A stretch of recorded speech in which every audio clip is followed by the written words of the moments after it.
এবার শিক্ষাক্ষেত্রে দুর্নীতির অভিযোগ তুলে সরব তৃণমূল প্রাথমিক শিক্ষক সংগঠনের একাংশ।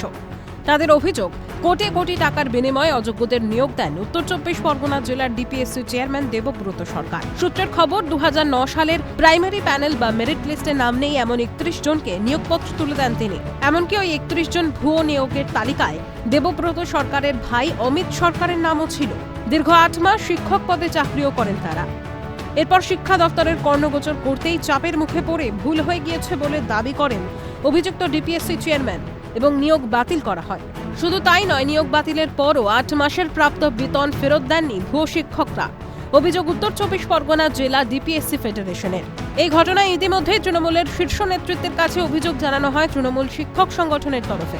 ডিপিএসসি চেয়ারম্যান দেবব্রত সরকার নিজেকে মন্ত্রীর খুব ঘনিষ্ঠ বলে মনে করেন এবং বলেন। এবার সেই ঘনিষ্ঠ হওয়ার সুযোগ নিয়ে দিনের পর দিন একাধিক দুর্নীতি সঙ্গে নিয়ে চলছেন। 2009 সালের একটা নিয়োগ ছিল, মেরিট লিস্টে ছাড়া 31 জনের চাকরি অ্যাপয়েন্টমেন্ট দিলেন। আবার 8 মাস পরে তিনি বাতিলও করলেন। এর মধ্যে ওনার নিজের ভাই এবং রিলেটিভরাও আছেন। তারপরে ট্রান্সফার নিয়ে তো বিভিন্ন রকম অভিযোগ আছে।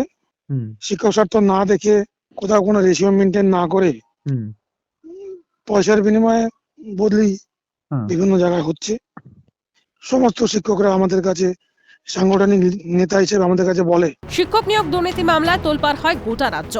গ্রেফতার করা হয় রাজ্যের প্রাক্তন শিক্ষামন্ত্রী পার্থ চট্টোপাধ্যায় থেকে শুরু করে তৃণমূলের একাধিক নেতা বিধায়ককে। বর্তমানে অনেকেই জামিনে মুক্ত। নাম জড়ায় শিক্ষা দপ্তরের একাধিক পদাধিকারীদের। এবার কাঠগড়ায় উত্তর চব্বিশ পরগনা জেলার ডিপিএসসি চেয়ারম্যান। যদিও তৃণমূল সূত্রে খবর, ইতিমধ্যে শিক্ষা দপ্তরের কাছে অভিযুক্ত ডিপিএসসি চেয়ারম্যানকে সরিয়ে দেওয়ার কথা বলা হয়েছে। তারপরেও কিভাবে শিক্ষা দপ্তরে লাগাতার দুর্নীতি, প্রশ্ন তুলে সরব ওয়াকিবহাল মহল। মণি ভট্টাচার্যের রিপোর্ট, ক্যালকাটা নিউজ।